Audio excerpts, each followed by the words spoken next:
What is up, fellow sickos? I am Dan Valley coming at you with the one, the only Mr. Mort Jensen of the NBA podcast fame, of Yahoo Sports fame, of HBO Max fame, and of course, of OnlyFans celebrity. We are gathered here today to give you a reason to visit the NBA's darkest, dankest, sometimes most egregiously ugly corners for the rest of the season. Right. We're going to talk reasons to continue watching the NBA's worst teams, inadvertent tank jobs, deliberate tank jobs. I don't even know if there's not. Is there an inadvertent tank job? Right? That's like we know the Kings endeavored to be good this year, but they're not trying to be good anymore. Because Milwaukee doesn't. They're trying to shut down Giannis still as we they want to be bad. They want to be so bad. No, there's no.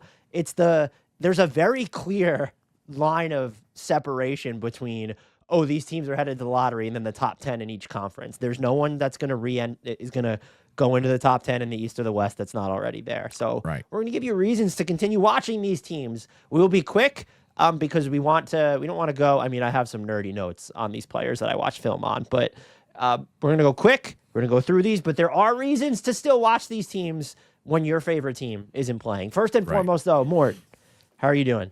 I'm doing very well. It should be noted that we're going to do this East-West, right? Like, we're going to split it into two. So that's one thing. And we're going to start with the East, and I'm looking forward to that because, God, there are so many bad teams. By the way, there's something I haven't told you, and I think it's time because now we're recording. You're raising your OnlyFans sub prices? That too. Blasphemous. I thought, didn't you get the email? Wow. All right. I thought I sent it out to everyone. Sometimes it gets filtered to spam because if it's not suitable for work. Oh, right. Yeah. I always send that stuff to your work email. That doesn't work. No, but I actually need to pay you a compliment because there was something, and it wasn't even me. No, you sound disgusted and shocked at the same time. I'm not. It was actually because someone actually pointed this out to me. And I was like, oh, wow, you're actually right. So whenever I'm getting introduced on any type of American podcast, my last name is always being, pronounced with a D beforehand, like Jensen. You're the only one who actually does it right with the Y sound, Jensen. I never connected that until someone pointed out to me, Dan's the only one who got it. Like, did you just hammer that point into his head? I was like, no, I never brought it up. Like, you've done that automatically from the get-go. So, kudos to you for taking that name, which always has a D sound in English, and just, flipping it on his head and doing the right thing. I appreciate you. Thank you. I'm sure if I followed the script of typical podcast guests or when I'm talking about a player, I listened to stuff that before you came on, I probably listened to make sure how you were pronouncing it yourself. I still get tripped up for the first few times, whether it's a guest or if it's a player. I'm sure I labored through it a couple times. Yours is easy. Jensen isn't a big, but Antetokounmpo as an example. I'm sure I wasn't pronouncing correctly, but I do try to get them right. So thank you for the level of prep that goes into podcasting. Your name is your name. You need to get it right. I didn't know people referred to you as Jensen. I guess that's how it's for us. That's how it's spelt. But it's just been a thing. I think I actually ended up having a conversation with this person because it turns out both he and I actually like the movie Erin Brockovich with Julia Roberts, which is 26 years old. But there's a character there named Donna Jensen, and it's consistently said with a D sound beforehand. And we kind of speculate that could be why, that's where the name hit its highest popularity point in the U.S. And that might have been the moment when people started saying it with a D sound. Let's begin here, though. We'll work east to west, like you said. I will give you the first. Great segue, Dan. I will give you the first Eastern Conference team that we talk about. Who do you want to talk about? This is so easy because we have to find reasons as to keep watching this team. For me, it's the Wizards. It's the Wizards. Still a bunch of young guys. They're losing a ton. I don't care. It's all about development. I mean, it is. It's all about development. I just love the fact that this is such a young, scrappy team. They're still trying to. I don't want to say they want to be necessarily competitive. The players do, obviously, but like they don't come in with the mindset of, oh, it's only about our own development. Like they're trying to do their best part here. Like Alex Sarr's season, I think, has flown under the radar because they've been so bad. The improvements he made from year 1 to year 2, and I realize he struggled a little bit as of late, but I mean, he's 20 years old. Like it's to expect that he won't turn on the Jets immediately. I think it's been a very solid year 2 for him. Obviously, a very solid year for Keyshawn George as well. It's Julian Reese coming in and playing very well there, 9-9, like came out of nowhere on that account. Bilal Coulibaly still got some questions there. I thought he took a little bit step down, but either so, it's like interesting to track. Trey Johnston had an interesting rookie season. I'm not out on him at all. I think I was a harsh coming in. I was like. Bad shooter, Trey Johnson? Isn't that what you called him or something? No. I said I wanted to know whether, like, what camp he falls into, because statistically he was very, very close to Jordan Hawkins in college, and the draft Twitter who were high on him called him Ray Allen. So I was like very curious as to what camp he would fall into of those two, or whether he would find like his own middle ground. So far, middle ground seems to be the way that he's placed himself, and that's perfectly reasonable. 20 years old, 6'5", like has done pretty well this year, 12 points per game. Not that many minutes played either, and it's just getting up the threes at a high rate. I like him. So just the Wizards overall. Oh, Bob Carrington. How can I not forget about Bob Carrington? And Will Riley. Like there's just so many guys here. Justin Champagnie. You can keep going. Yeah, so is a psychopath too. My reason to continue watching them is I'm more intrigued than ever, and I probably had him as an afterthought, but Will Riley, you mentioned his name a little bit, just has a ton of agency over the offense right now, and I love seeing what type of shots he's going to attempt, and we've seen some just pretty audacious jumpers from him, but I kind of just, the three-point percentage in March hovering around 35% when you're looking at the level of difficulty on some of those, the amount of ball handling he's done, I'm very curious to see. I think he can end up being really good defensively. Like he's had to take on some assignments where, it'd be nice if he got stronger. And there are times where he'll either be ball watching and get lost and his closeouts need to be reckless, but he can really get up on guys. He's handled some bigger players than I thought. He's probably just one of the few Washington wings where it feels like, he's not contesting maybe enough shots at the basket, but he has just excellent size at 6'9", really moves to me like a true wing. And I don't want to see him have this level of on-ball responsibility offensively long-term when you look at, next year, when you look at the full strength squad.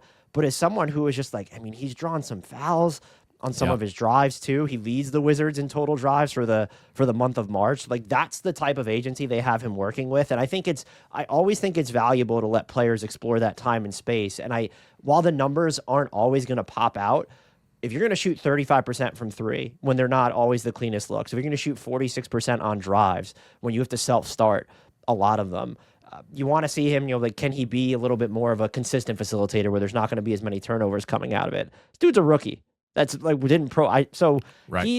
He's the reason to watch. I kind of isolated it down to one reason, and he's the prospect coming in this year. I thought I was ahead of the curve on a Keyshawn George, who'd be nice if he was healthy for sure. But just Will Riley's not someone I probably talked about or thought more about, I should say, Cam Whitmore's rehabilitation attempt in Washington more than Will Riley coming in. And so it's been he's played a lot more this season than I don't know if I should say than I expected, but he's played a good amount this season. Now this is what's left. This is what the Wizards are doing. And he has a bunch of control and a huge role in their offense. And I don't know. I enjoy watching it. And I think there's more of an NBA player here than I thought. And I'm going to be very curious to see. Offensively, I feel like I get the sense of what he will eventually be. It's just like, okay, if he's in a lineup, he's third or fourth down on the pecking order, and he should be able to play away from the ball, maybe make some quick decisions out of drives. Defensively, I'm intrigued in a way where I don't necessarily know what the outcome, because I could see it going either way to where this is someone who might get overpowered or you need to try and put him on. Is that like the third or fourth guy? But there's just been moments, against like a Jonathan Kuminga in Atlanta in one of the games that I had seen, some of just the contests that he's getting on that guy or bodying up against him as someone who still could get stronger. I'm watching more. I also think we need to give a shout out to Tristan Vucevic. Vukcevic. Vukcevic. That one trips me up all the time because I keep trying to say Vucevic. I don't know why. Thank you for the correction there. I'm going to struggle with that all night long. So I'm just going to call him Tricky because that's his nickname. No, in all seriousness, offensively speaking, I think he's one of the most underrated big men in the league. He is just so polished when it comes to offensive execution. Like, is he a bit of a black hole occasionally? Yes. And I think that needs to be something that comes within the next tier of his development curve. He just turned 23, though. Big men will usually take some time to get acclimated to like the all-roundness of a game. But for him, like, he's so potent. Like, he comes on the floor and he just scores. And it's effective. He gets to the foul line. He converts. He hits threes. He's got a mid-range game. I think this might be one of the best contracts, non-rookie contracts next year. He's only at $3 million. I just think so highly of the way he moves. And if some team out there were to try to get him and like install him in a higher usage role, I think he'd be a hell of a scorer. Like, it wouldn't even shock me if he's a guy who comes back next year and takes like that next step where it's like 15 and 8 in 20 something minutes, and eventually we'll see him in a full-time starter capacity role where he's averaging 20 plus. Like, he's got the feel. His approach is ridiculously good for someone this young.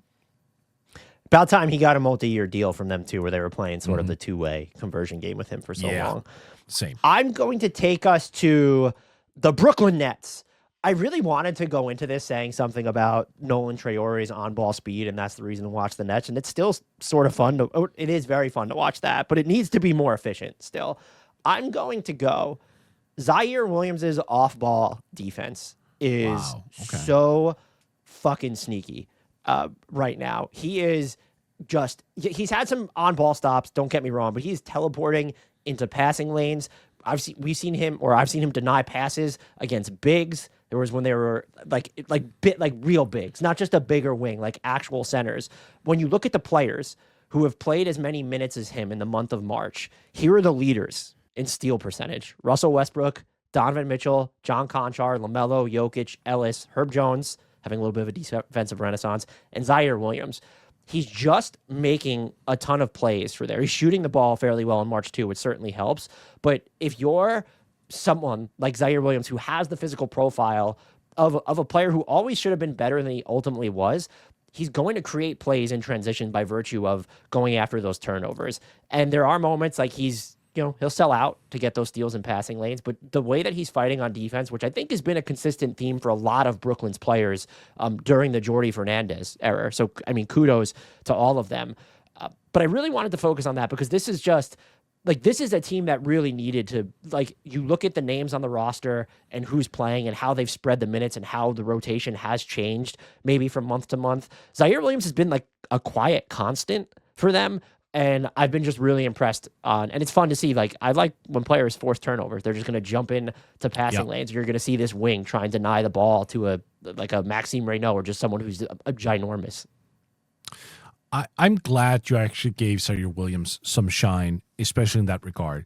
I think there was a point in time this year where I was watching them and felt as though I needed him to do more. I still think he does need to do more, especially offensively, because I think he's so agile. He's like this lean 6'9". He occasionally he'll split a double team or at least like a split screens, and like he'll do some stuff where it just leads me to believe you can do more offensively than what we've seen. Like, lean into it. We haven't seen that, but the defensive side of the ball has been a thing ever since he was in Memphis. If he's growing with that role more and more, I'm not going to sit here and pretend that I noticed what you noticed. Kudos to that. But that'd be great because he's a guy who I've rooted for a long time. I was expecting maybe him to turn into more of an offensive player than a defensive one. But hey, defensive guys gets contract in this league as well. Like, they get a role. So if that's the route for him to become like a rotational player over the next 10 years, go do that. I still don't know if his threes could go in. He's been at 50% on 3.5 attempts per game in March. that's never going to sustain. If he was a 37% just consistently shooter from three, we're talking about a different player. Still flaws.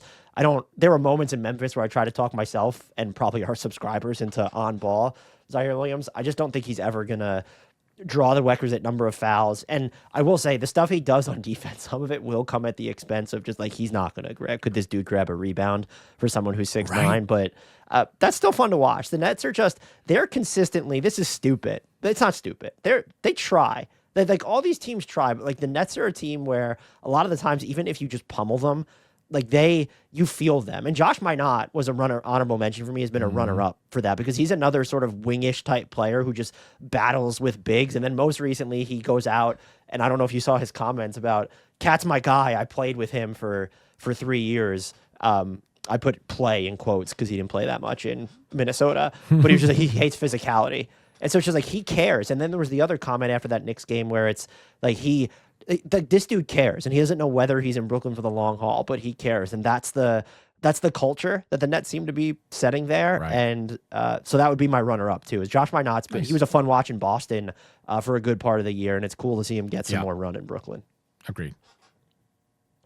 Who do you have anything from Brooklyn, or you want to move on to your next pick? Yeah, let's see if we can move on, because for Brooklyn, I mean, that's not to sound harsh, but that roster is wretched at this point. So do we count the Bulls here?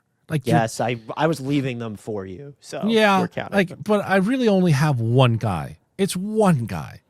I thought it was gonna be Trey Jones. No. We all established. We have well established that he's a good player, someone we all love who plays the right way. Bucelis is my guy. I hate the fact that he's stuck on this team with just has no idea what's up or down, because this guy to me is someone who's going to be a future all-star. I just love to see how he's gotten more of a responsibility to handle the offense, how he sees fit. Yes, the ball is still going through Josh Giddey, but he's allowed to do more in terms of just scoring, creating on his own, trying to seek out fouls, like grab and go boards. Like, I'm loving what he is being allowed to do, and it feels like he could be the one to really finally perhaps change the course of the whole G League Ignite thing. Like, the whole thing where they haven't really produced good NBA players, and so far you're looking at the track record and you kind of see what the criticism was about, although there are players, but like none of them have really turned into something major. He could be the guy to actually do that. I haven't looked at his recent number. I'm looking at him through the whole year, but it does seem like he's just been given more urgency of late in terms of his development, that they've just said, go do you, which I felt they should have done from the start of the year. I think I've always thought he was so crucial to everything, offensively, defensively, because he just picks up weird blocks and weird steals just by playing off of his, just as I know he's huge, but just as a non-big, the plays that he can make at the basket defensively is just, he's in like I think it's like the 85th percentile or something in the percentage of shots contested at the rim when he's on the floor. And that's like, if that's someone who's going to play like kind of a wing on offense, then that's what he's going to do on defense. That's a pretty big deal.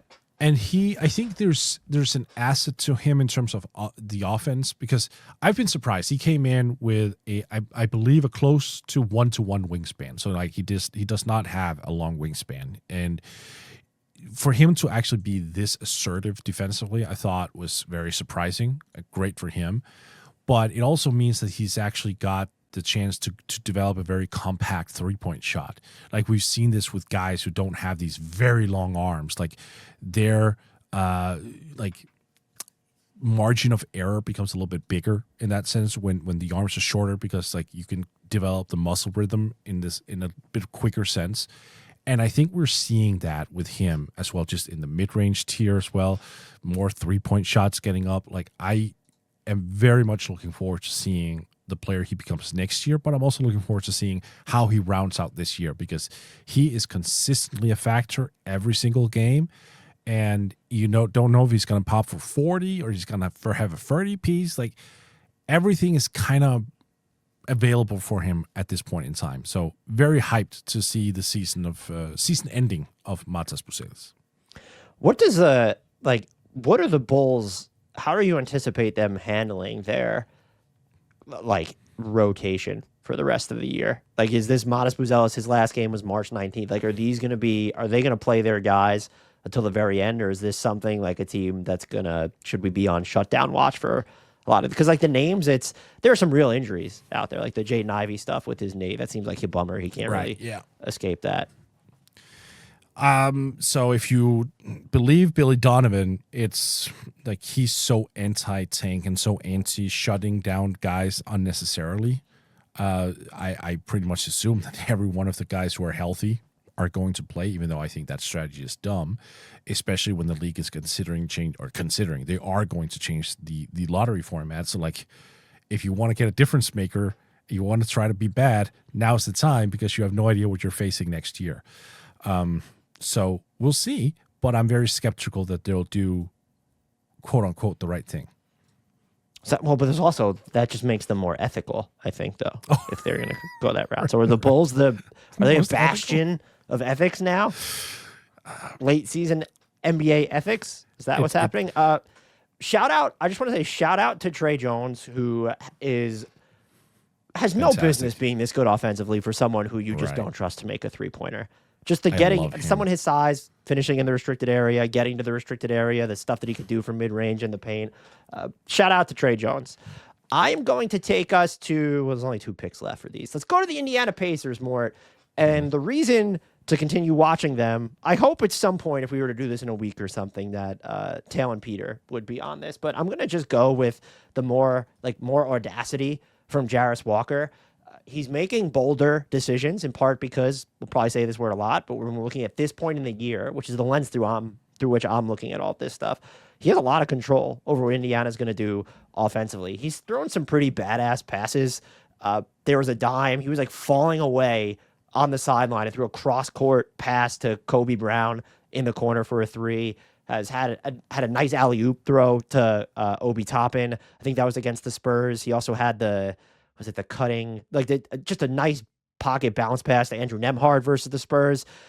Just good sprays, drop-offs to cutters, pocket passes to cutters, making quicker decisions, it feels like, with the ball. And it's also extended a little bit to, it feels like, his confidence as a shot taker. So maybe they're not always going in, but in the month of March, they are. 38.4% on unassisted threes, 45% on arc on above-the-break threes, 47.4% on pull-up 2s, and shooting 53% on drives in March. I know I'm just throwing a bunch of numbers out there, but he's doing a lot of on-ball work, and I don't feel like he's dominating the ball too much. And that's going to be, I guess it'll be interesting to see what he looks like in an ecosystem that has Tyrese Halliburton and Pascal Siakam available, and Andrew Nembhard, of course. But if he's going to make the quicker decisions that Benedict Mathurin, it felt like he never really could. And those 2 players they're not analogs for one another. But if he's able to make those quicker decisions upon getting the ball, he's someone that you could envision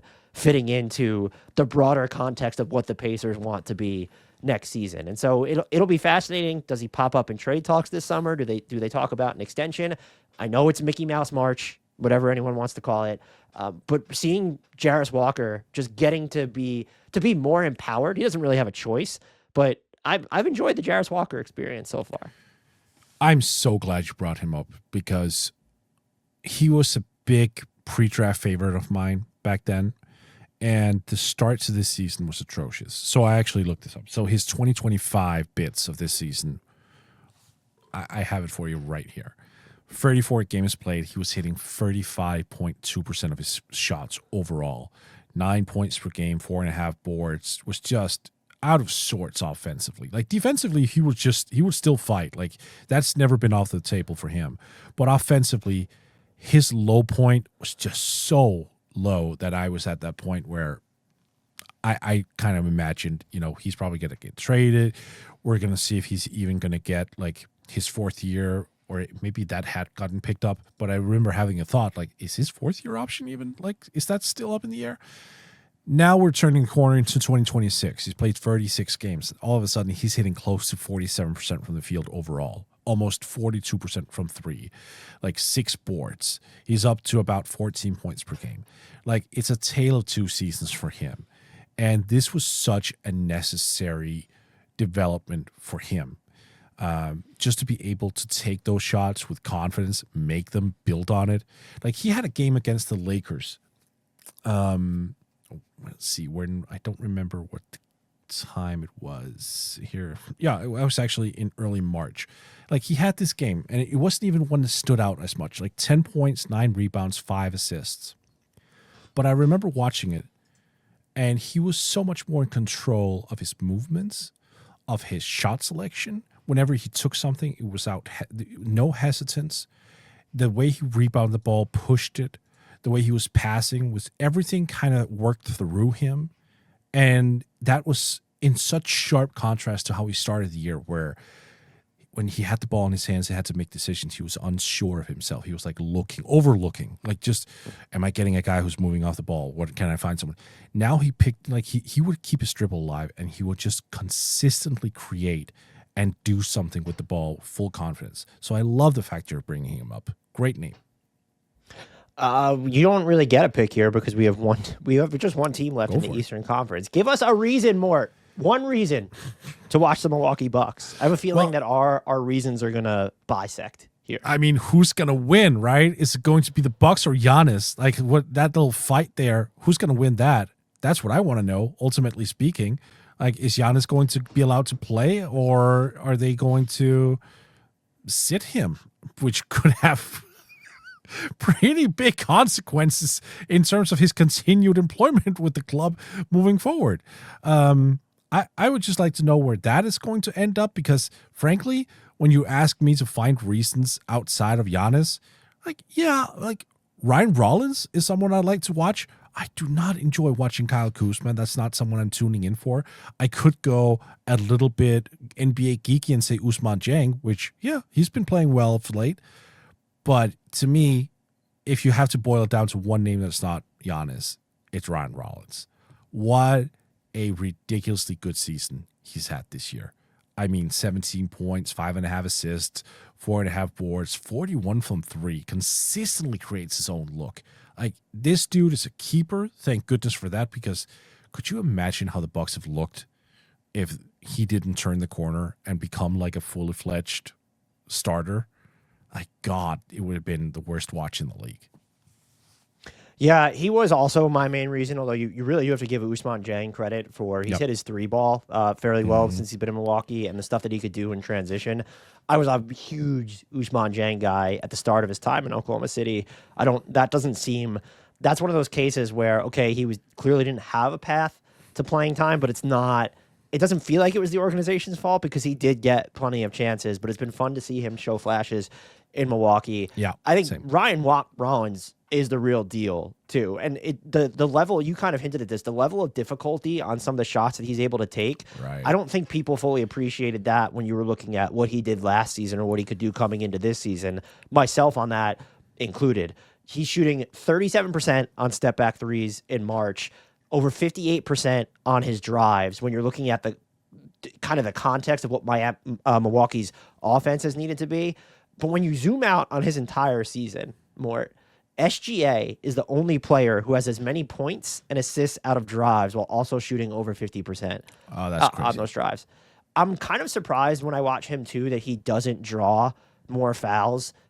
He has nifty moments with his handle when he's coming out of high ball screens, and even when he kind of bails out the defense on his drives, it's not this DeAndre Ayton-esque fading away. Like, he gets into the body of opponents. And so I'm wondering if you're looking at, like, maybe if we're looking at the next frontier for him, I'm curious what he becomes, whether it's on a version of the Bucks they're trying to win next season. Did Giannis get moved? I wonder if that's maybe the next frontier for him as we look at, this is someone who we know he could generate his own offense. We know he can kind of set up his guys in a mostly conventional manner, but can he also kind of, going up against that defense, is not just hit these difficult shots, but get to the foul line at, I wouldn't say a star's clip, but draw more fouls there, because maybe Bucks fans have watched him more, but he is not, I don't view him as contact evasive. And so some of just the stuff that he's done in the lane, it's made me surprised that he doesn't draw more fouls. So he's got the Derrick Rose problem. So now I'm going to take us way back to the early days.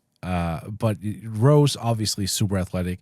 when he came into the paint, he would take not necessarily floaters, but like he would jump up and then he would like make a sort of push shot.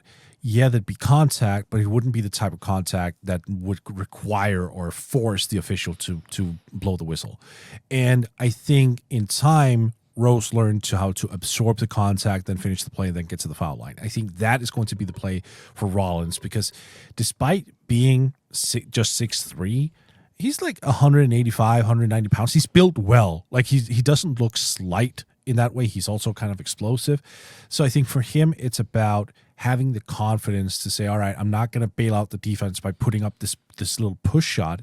I'm actually going to go into the chest of the big man, create that contact, make sure I have the ball a little bit away from the body so I can see if I can actually complete the 3-point play. That's at least my read on it because like you, I don't think he is avoiding contact, but I don't think he's taking the necessary contact to force officials to call the foul. We move on to the Western Conference, and I get to pick where we start here. I feel as if people know where this is going. It's Cody Williams time, Mort. I still don't trust him to hit an above the break three, but it should be noted before March, he was shooting 11% on above the break threes, and he's now at 30%. So I'd call him a dead eye shooter. The real difference is that I've noticed with him is the strength increase or not being as afraid to try and get to the basket or operate in the paint. It feels real. He's at 58.8% on twos in the month of March. That includes 70.6% in the restricted area, which is actually a downgrade from where he was. 58.3% on twos that are in the paint outside of the restricted area. He has the second most drives on the team during this month, which he's shooting 51.5% out of. And his foul rate on them has basically almost doubled from the first part of the season. He's getting fouled on 9% of his drives, which isn't a huge number, but it's way up from 5.5%. This was staggering to me because when I was looking at how many sort of, it felt like self-starting drives he had in the month of March, and it's not over yet, Mort. In the month of March, he has made 18 unassisted field goals. Yeah. Through the entire season before that, before March started, he made 22 unassisted field goals. This, again, the Mickey Mouse March caveat. I think Cody Williams is going to be not the player I thought he was when I had him number one on my big board, but he's going to be a real NBA rotation player for a Jazz team next year that I expect to be good. And so it's not, oh, he's just in some team's rotation. The Jazz are going to try to be good.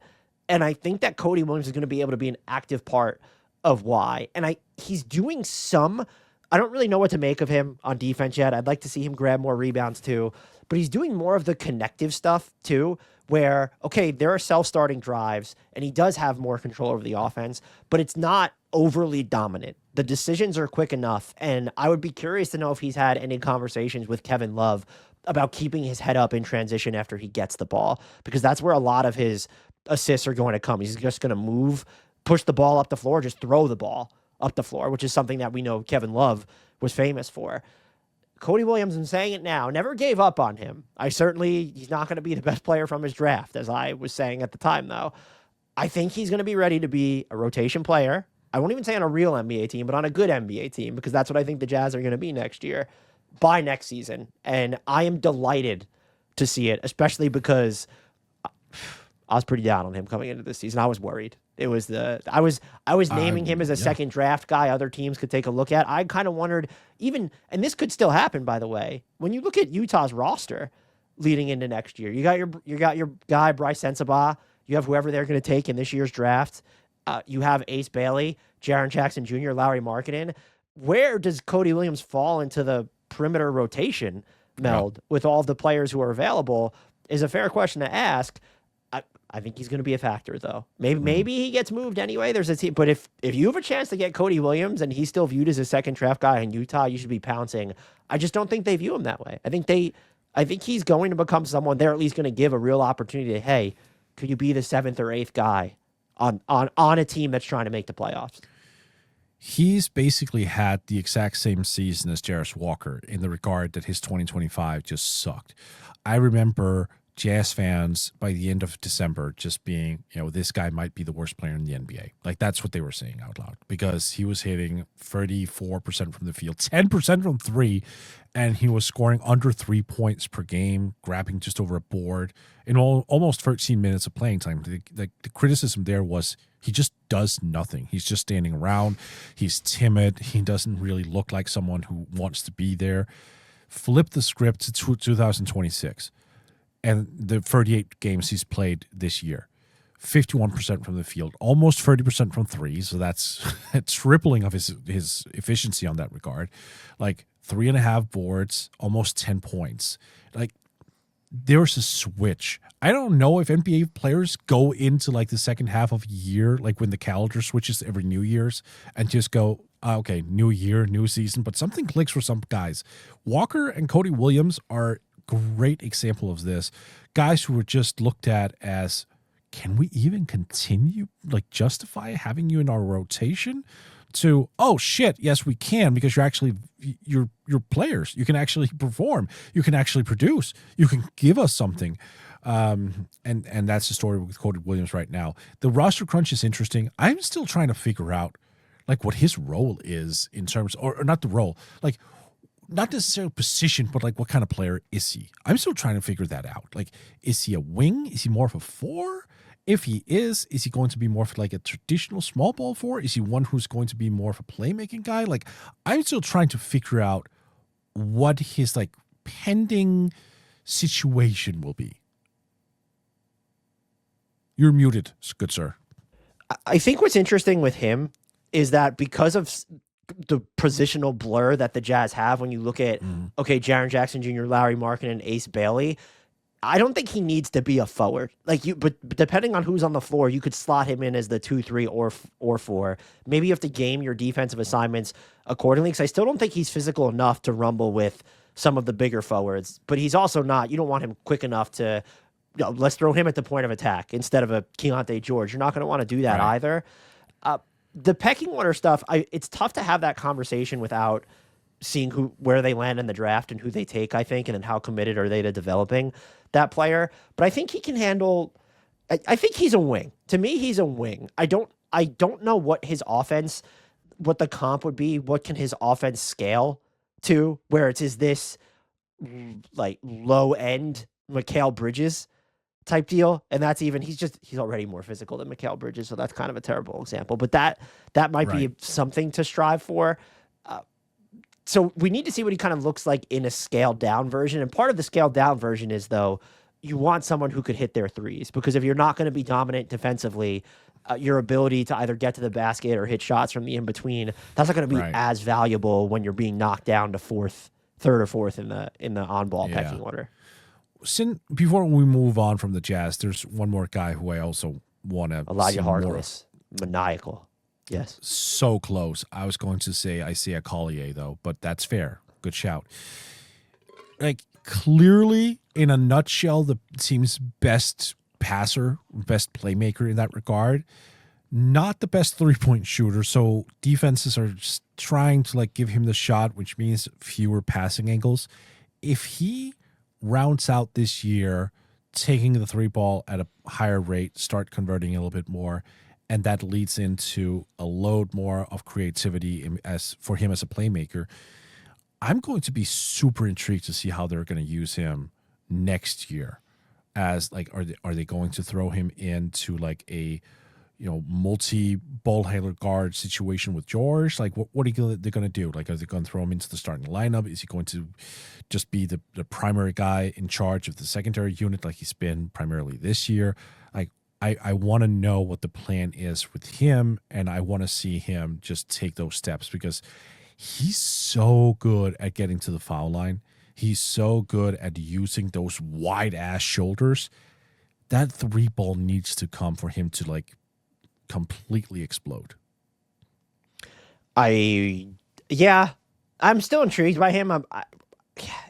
Coming off the next guard, I guess the first guard off the bench, unless they end up drafting one, would make, because they don't have that they don't have that facilitator type of the future right there. So do you think that his three ball is going to come along? I don't like the release but it's also inconsistent. So it's like I can't sit here and say I hate every release because that's the problem. Sometimes you'll have like the proper spin on it. His feet will be set in the right way. He'll have like the power transfer going completely accurate where you see, there's potential. And the next one, the legs won't be involved, or the legs will be too much involved. Like it's not the same shot. And so it's difficult, right? Like he just needs to iron that out, or just. That's not where you use the word just, because that's extremely difficult. But it should be something they at least figure out. Because if he's not going to be a shooter, then he needs to be a playmaker slasher. And that's a far more difficult role to be put into, especially in today's NBA. So I'm just curious to see how he's going to wrap up this year. I'm still trying to spend time on finding what would be a good ceiling comp for Cody Williams. Would you be upset? Okay. Yeah. Would you be upset? I know this is random. It's racking my brain. Would you be upset if he turned into let's say a more dynamic Dean Wade? Why would I be upset at that? Cody Williams came in a draft that was not great, where expectations were on virtually everyone were very tempered.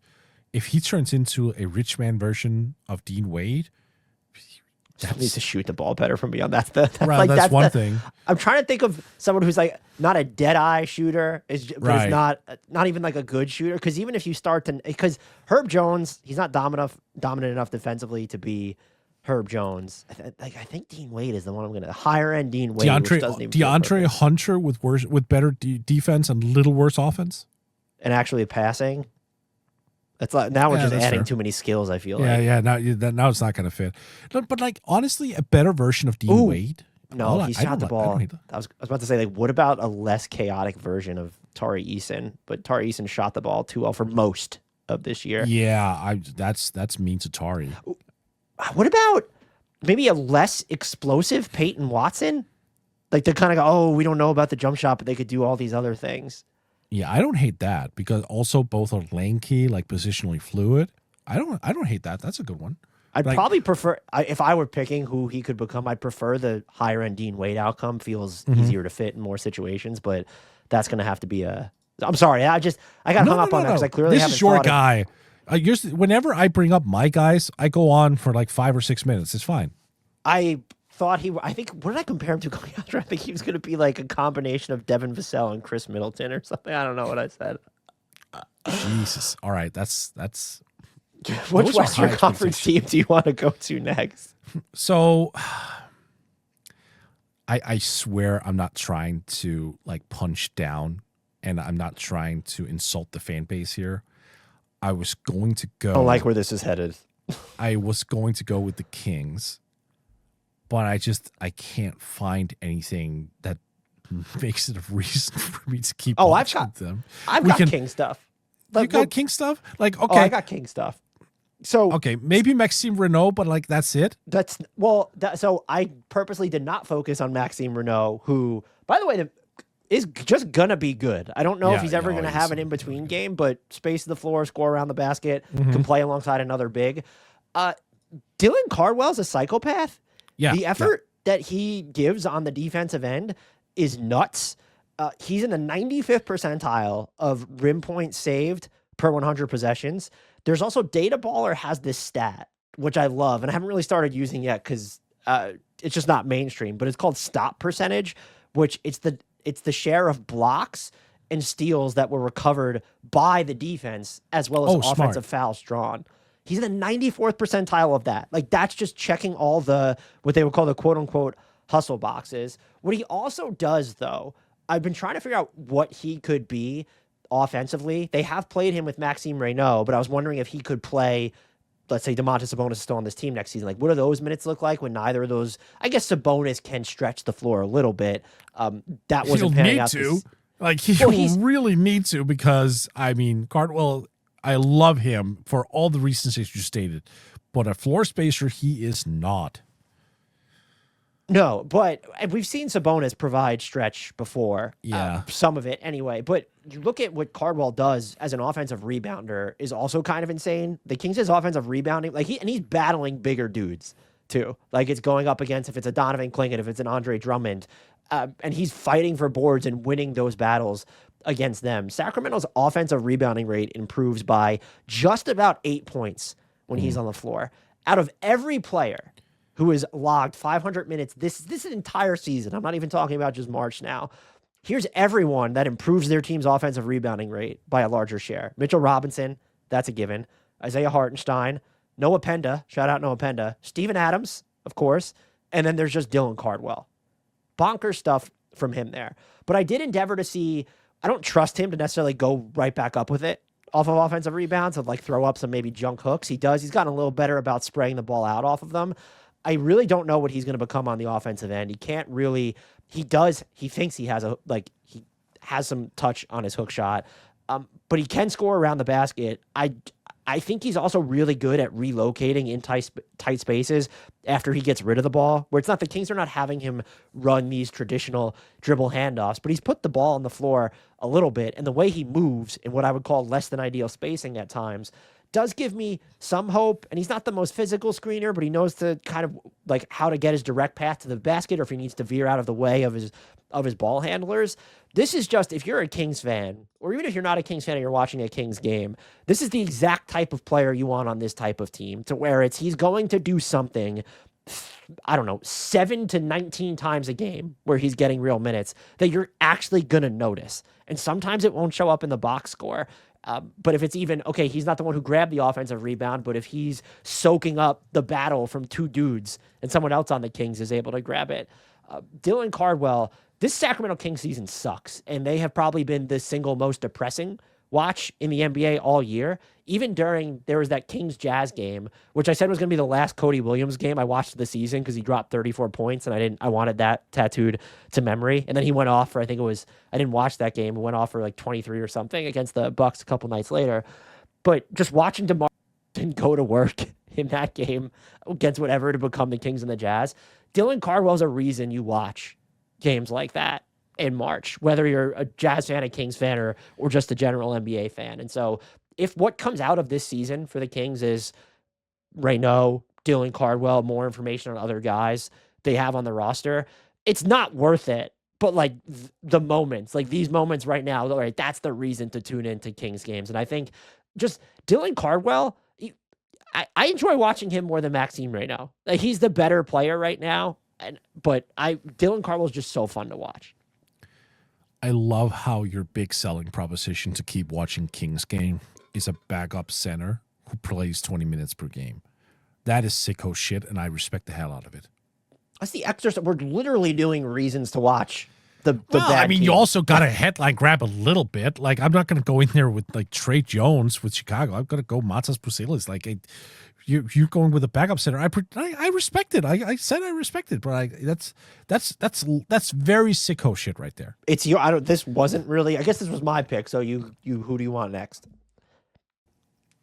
So I was thinking of going Dallas, but it also becomes a little bit, obvious why I'm picking them, because you want to keep seeing like the young guys, and you want to see what they turn into, how they wrap up their season, because there's not really a whole lot of hope for them to have a good year. But like the flag experience, I think you have to appreciate when young, potential superstars are young, because you can never rewatch that in real time when they're developing, right? So soaking up his rookie season is so important. He has been such a revelation offensively. We all thought he'd be this ridiculously gifted defensive player coming into the league. It's not like he hasn't been a good defensive player, but we thought that would be way ahead of his offense. It hasn't been. It's been, I would argue, the other way around so far. That's not a bad thing, because that's something he has to learn to be, a two-way player. You just, if you're a Mavs fan, or if you're just someone who loves the NBA at large, go check out a guy who's going to be a future, likely perennial all-star. Look at his rookie season and remember it, because like we all did the same thing with Wemby. We all did the same thing with LeBron way back when. I mean, we've seen all these guys come in and become generational players, and it's just about absorbing their career as a whole. So for me, the whole story is about Cooper Flagg. Excuse me, it's not about some backup who's playing 18 minutes, 20 minutes a game. But that is, I hope you consider it regardless. Why wouldn't I? I mean, Cooper, the Mavs have to be. I'm trying to think of the teams we just talked about. I already forgot, but he has to. They're the team that has the single easiest reason to watch is Cooper Flagg is just this dominant physical specimen and continues to just make difficult shots on the interior. When you're looking at how the Mavs are playing, he is the defensive playmaker that he's supposed to be. And I think there are a handful of plays from him every game where they're just so physically imposing, and you start to think, I mean, if he could hit maybe a little bit more from inside the paint, but outside the restricted area, or if he does ever develop a jump shot, like what is going to be the solve for this guy? And the answer is there just won't be one. Won't be one at that point. Yeah, he's not going to win Rookie of the Year. That's going to go to Con Knipple. But I've been impressed with more of his offensive poise, and then like defensively is just, as a rookie, like he's got to be the no notes player there. My pick for the Mavs, since I knew you would have gone with Cooper Flagg, he is the reason. I just want to say, Najee Marshall just continues to. I don't know that I've seen him miss a floater or a shot out of a drive. His hustle in transition, hustle on the defensive end, getting fired up in games in March too, where he's just screaming. The Najee Marshall experience is just an absolute pleasure, and I don't know if I was critical of them, but I wanted teams to steal him at the trade deadline. But the reporting was the Mavs wanted a first-round pick for him. I don't know what type of first-round pick they wanted for him, but there's probably some teams that, like contenders specifically, that should have considered it. So that's another dude where you look at him, if you're looking at just the box score, even when you do watch him, it's, I wish he would take that three, or I wish he would make more of his threes. But when he gets going downhill, there is a level of unpredictability to how he's going to finish. And he has turned into, we saw hints and even extended flashes of this player when he was in New Orleans. But since he's come to the Dallas Mavericks, it's been like the Najee Marshall experience has leveled up quite a bit. Yeah. And so he would be another reason. And it's just the Mavs trying to like play the positional game where there is just some overlap with their players when you're looking at Cooper Flagg, when you're looking at PJ Washington and Najee Marshall, and having to figure navigate that. And it's, we're still like, we might just play a big in some of those minutes. Marvin Bagley's been quietly competent for them as well. But the answer is Cooper Flagg. And here's hoping that by the time this comes out, this isn't dated, that Cooper Flagg is like, they play him until the end of the season, because he's super fun to watch. I realized today, because I completely forgot it, and I don't think I actually ended up watching a single game of his last year in Memphis, that Marvin Bagley was in Memphis last year, because I was looking him up earlier after he got to Dallas, because I thought, okay, like he might have found a home, and he was like detoured to Memphis.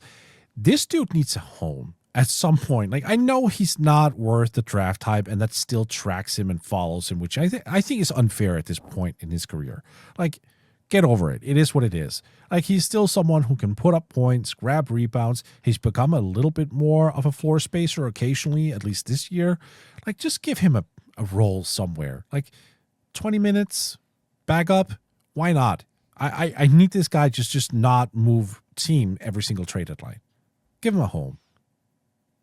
Yeah, I mean, he seems to be proving, when you look at how he was playing in Washington too, that he could be an NBA rotation player. It's just, do you trust, if you're a backup big and the things you don't do are consistently space the floor or provide a ton of defense, those are like kind of the toughest backup bigs to fit in. And that's where I think he runs into issues. We have two teams left in the Western Conference. What do I want to do? I mean, this one's easy for Memphis, is the Ty Jerome experience this year.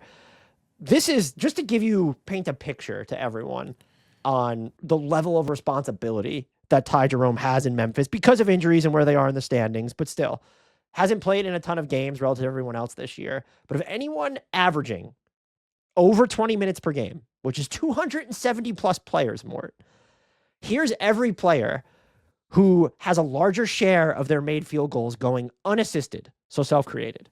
Shai Gilgeous-Alexander, James Harden, Luka Doncic, and that's it. 71% of Ty Jerome's made shots are coming unassisted. And that's not, now some of the names I said, people don't enjoy watching them. Ty Jerome, there's a novelty to it that makes him more polarizing to me, but it's also the way he's doing it. use his left, right shoulder, or whatever to create a separation and throw off his floaters, they'll go in. And we've seen the efficiency on them wax and wane a little bit this year. But all of them look like an accident. They're so unnecessarily difficult when you're looking at some of his points or the angles that he's going to. He's also, I mean, the unassisted three-pointers, like 38% on unassisted above the break threes this year, which, by the way, are a pretty huge part of his shot diet, and almost 90% of them are going unassisted. He should not, I want to be clear, he's not having this much influence over a playoff offense, but corralling him off the dribble, if you have to see him go up, like, yeah, okay, he's not going to, a Jaden McDaniels type. We saw him give Ty Jerome some problems, but like, okay, still going to be like physical against those dudes and try and get inside the arc. If he can't get into the paint coming around a screen, like he's going to try and find a way to either give the ball up and get it back. And I love high usage Ty Jerome is so fun. And he's in this role and still really, especially relative to the role, I would say he's still very efficient. You want someone who, like, if the entire point would be we want a ball handler who, no, he's not going to come in not playing a ton of minutes and he is coming back missing from a ton of, like, the first part of the entire season, but 43% from three in the month of March and just being like overly efficient relative to expectations overall. He's been a joy to watch. And just the other note I have here, because I love him, Taylor Hendricks doing big man things on the defensive end, just picking up steals, blocks, contesting shots around the rim, shooting the three ball well in Memphis overall. Still don't have the best feel for where he's going to land offensively, but it's nice to see him like healthy and playing, and I'm curious to see what he can turn into in Memphis. So shout out to him. Good shout. Like, Jerome is such a good name to bring up because I think he flies under the radar because it's the late part of the season. You know, he just returned for a team that's been selling off pieces. I don't think people really appreciate the amount of minutes, or the lack of minutes, really, that he does his production in. Like, averaging 20 points, 3 rebounds, and 6 assists. You know, those are good numbers. When you consider he's doing that in 22 goddamn minutes per game, you suddenly pop your eyes a little bit and going, what? He's doing what now? So it's a good shout getting him some attention. Per 36 numbers, by the way, 32 points and 9 assists per game. Good on you, Ty Jerome. Good on you. And look, I mean, the Grizzlies have more players, even when they're far from operating at their peak, than some of these other teams that are in the discussion. But it's just racking up those assists when you Javon Small is getting minutes here, or Jamal Meshack is playing, or like we've seen Rayon Rupert, Max Prosper is like playing center for them.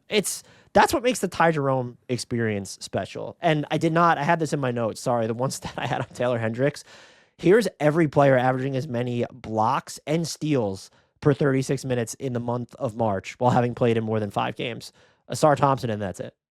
So Taylor Hendricks is still crazy. Fun, still have hope for him. But yeah, Ty Jerome is, if you're the Grizzlies, they're in a weird space, right? Because if you don't view Ja Morant, doesn't, weirdly enough, Ty Jerome's future with the Grizzlies feel tied to how they view Ja Morant? Because he's a player you want if you're trying to be good, or if you're the Grizzlies and you're pivoting off of Ja Morant, you're like, well, no, then we still have Ty Jerome and Scottie Pippen Jr. moving forward. We want to keep him around. And Cam Spencer, too.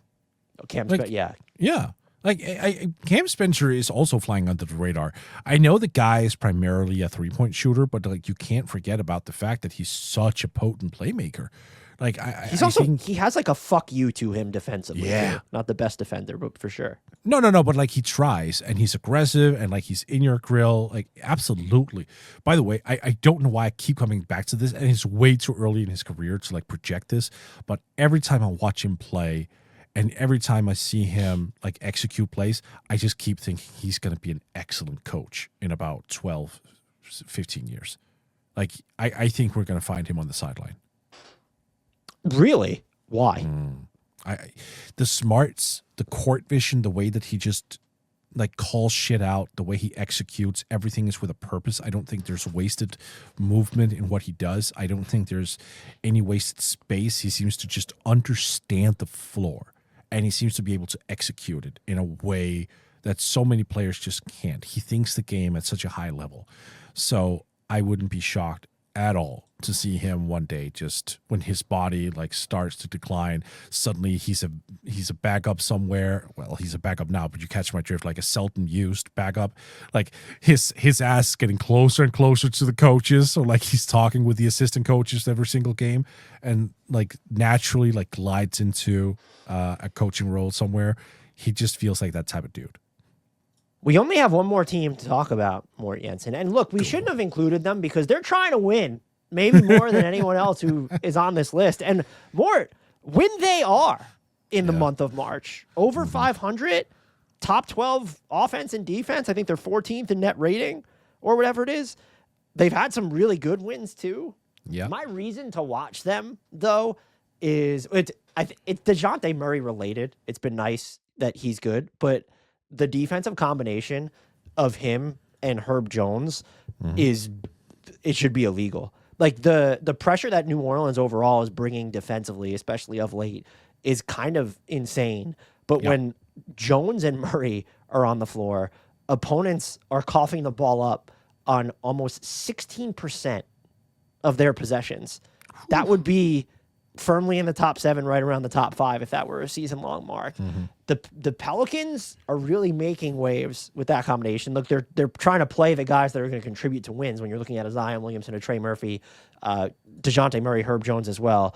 But the Pelicans overall have been a pleasant watch relative to this time of year, looking at their record. And I will just say, they are one Golden State Warriors 9-game losing streak away, followed by a 9-game winning streak from the Pelicans away of getting right back into play-in territory. So I don't even know if they should have been filtered into the tanking level of this exercise. But to see New Orleans, it's not just kind of grind out wins.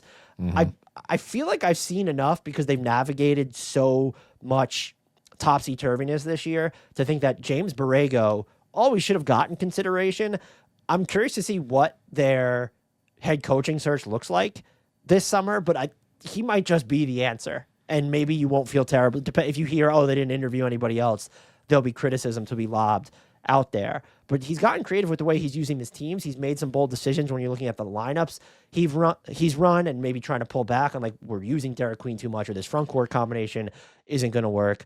I respect what he's doing there, but I think the hallmark of the Pelicans as we watch them today, they're a more aggressive defensive team. And that makes them eminently watchable for this time of year.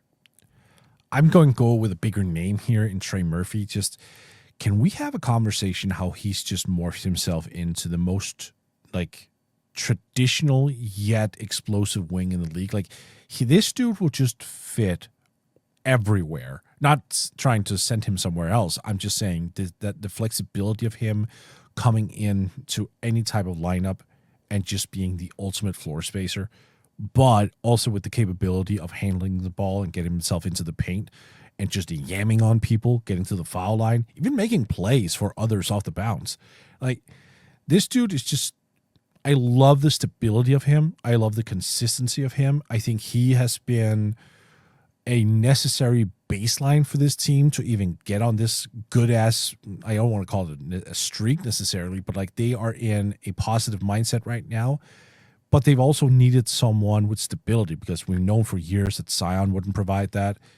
And I know that Murphy has missed games, but even so, whenever he's played, you've known what you've gotten out of him. It's the same thing this year. It's the same thing year in and year out with him at this point. You just trust everything he does. I love this dude so much. I wouldn't be shocked if just they continuously get calls over the summer for him and just decline outright. It's been cool to see the whether you want to call it offensive interplay or balance with him and Zion and DeJounte Murray, to where they're all basically just averaging 20 points a game over the past month. And you look at, I don't know how much you've caught of just the starting lineup that they've been using. So you have those three, you throw in Herb Jones, and then Sadiq Bey there. Like that lineup has been absolutely killing it for them. They're plus 13 points per 100 possessions on the season, decidedly above average on both offense and defense. And that's like, I mean, even they lose to the Cavs, but like that's a game that's close. You beat the Clippers, who are real. Like, you beat the Clippers on back-to-backs, and you beat them more when they fielded their, I'll say, realer team, because Kawhi played in the first leg of that back-to-back with them. So, like, just pummeling Dallas, almost beating the Rockets. I guess that's not really a feat nowadays, but still. The Pelicans are frisky, man. Yeah. And it's I don't know what this means for the long term, because a lot of the guys who are driving most of what's happening, I understand. And I mean, Jeremiah Fears has played well off the bench for them this month. Derek Queen has played well off the bench as well. I don't know what to do with all of this, though. No. Is it because it's because of the players on the team?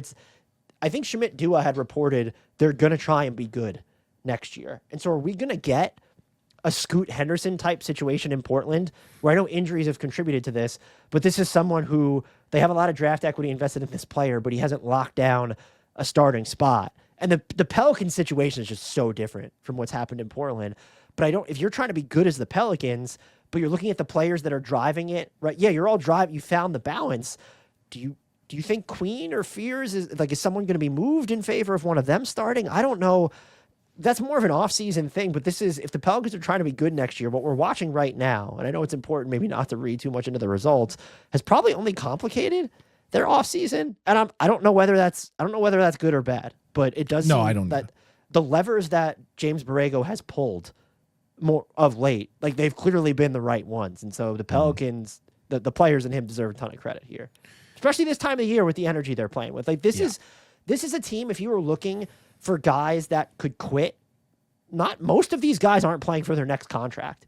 When you look at who's playing, they know that they might be thinking, am I going to be traded over the offseason? What's the direction of this franchise? I don't trust that the organization is going to invest in it, or I don't trust that they're going to commit to a smart timeline. And so to see them play like their best basketball of the season at this time, I've really enjoyed it. And so there's maybe a lot to stretch, but there are good things happening in New Orleans to close the year. I just don't know how much of an impact it has on how we should view their future.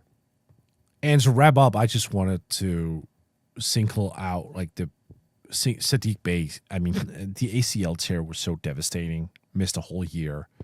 I didn't think he'd come back like this. I really didn't.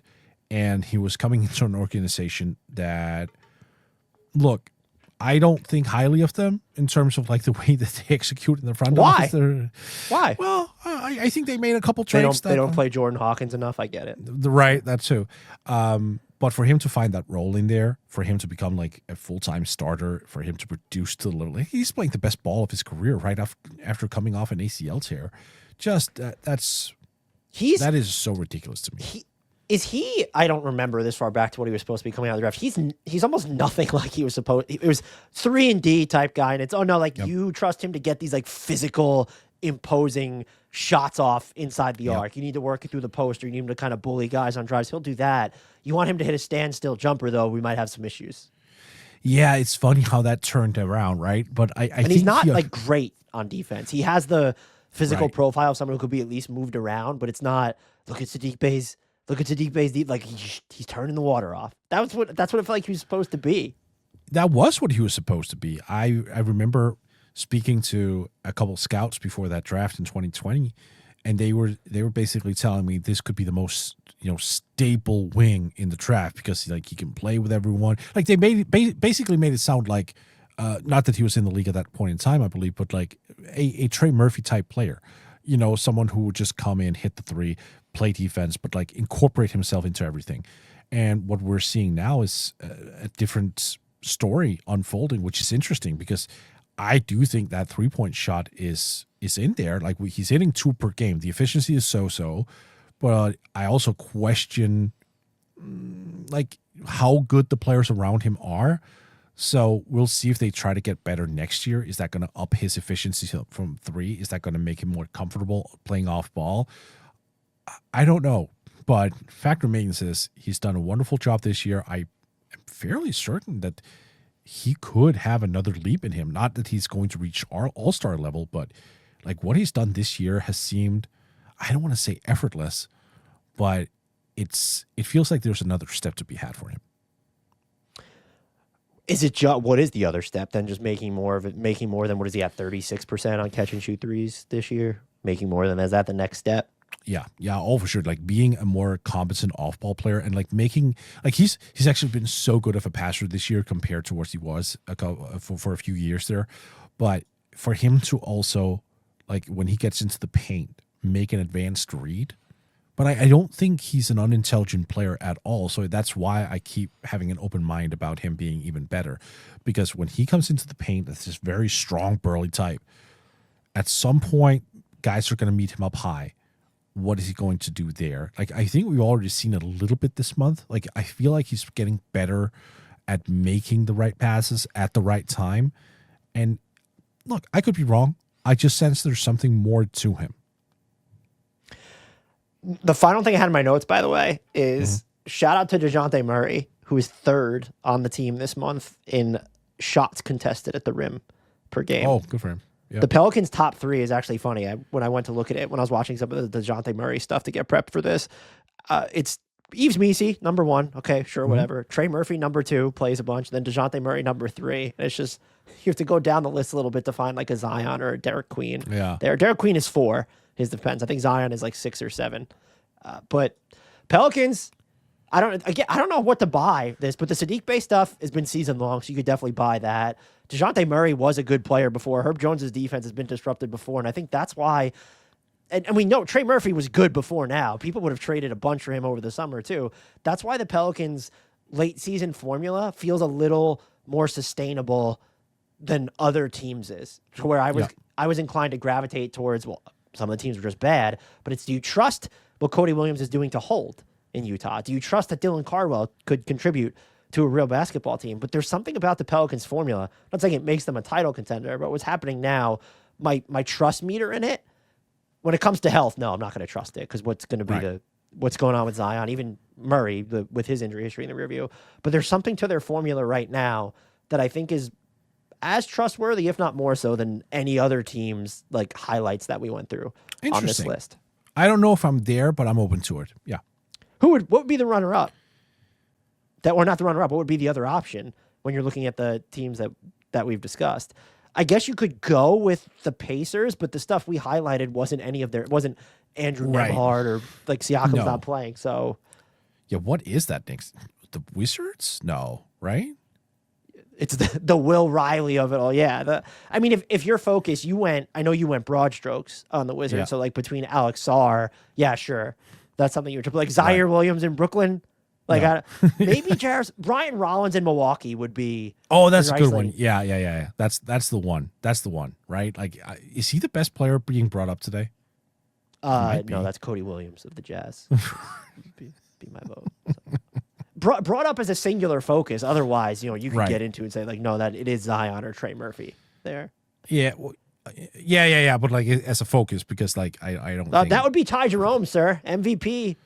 God. MVP candidate, apparently, Ty Jerome. God, Jesus, like the numbers he's putting up right now. Christ. I would like to throw us a compliment. This was a podcast I wasn't sure that we should do because I didn't know if there would be interest in it, but we were so efficient. 10 teams in under, depending on how long it takes us to get us out of here, in under 75 minutes that's A++. That's well done for us, at least, because we are god-awful at keeping time. Mort, can you just tell everyone where they could find you and all the fantastic work that you do? Yes, you can find me over at Yahoo Sports and on the NBA podcast. And if you understand Danish, you can catch me at Buzzer Beater or Calling Games for HBO Max. Until next time, and as always, rate, review, subscribe to us. Those help us a ton on Spotify and Apple. I need to do this at the beginning of the pod, but I'll say it here in case people listen to the end. Shout out to whoever just comments on every single one of our Spotify episodes. We really do appreciate it. I didn't even know you could leave comments on Spotify, but ratings, reviews if you haven't already. Join our Discord so that I am in there a lot. I haven't had as much time to be active in there, but as the playoffs get going, I'm sure I will be. So go join our Discord. The link to that's in the podcast and YouTube description. Until next time, and as always, we with the shout out to the one, the only. He would have been a bright spot on a team had he been on an NBA roster, but the association sucks. Mr. Frank Ntilikina.